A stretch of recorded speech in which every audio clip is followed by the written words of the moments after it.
Hey guys, మీలో ఎంతమంది ఒక కొత్త పని స్టార్ట్ చేసేటప్పుడు అది సక్సెస్ అవుతుందో లేదో అన్న భయం, కొంచెం ధైర్యం కావాలి అండ్ దెన్ పాజిటివ్ ఎనర్జీ కావాలి అన్నప్పుడు మీరు ఎక్కడికి విజిట్ అవుతారో చెప్పేసేయండి. సో ఆడికీర్తికి రోజు శివాలయంకి వెళ్తే చాలా మంచిదని చెప్పి ఇంకా నేను మా అత్త అండ్ మా నాన్నమ్మ కలిసి అయితే టెంపుల్ కి వెళ్ళాము. ఇదైతే Kashi Vishweshwara temple. Temple premises అయితే చాలా పీస్ఫుల్ గా ఉంటుంది. సో ఇంకా మా అత్త అయితే నెయ్యి దీపం వెలిగించింది ప్రమిదలలో. అండ్ దెన్ ఇంకా మేమైతే 3 రౌండ్స్ అయితే వేసేసాము టెంపుల్ చుట్టూరా.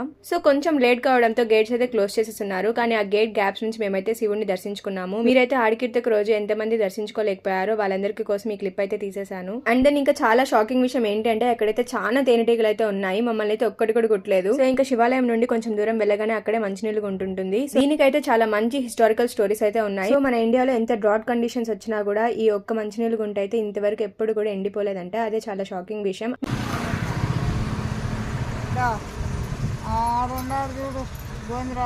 సో ఇక్కడ మీకు చూపిస్తున్నాను కదా, అక్కడ గోవిందరాజ స్వామి కూడా ఉన్నాడు అనమాట.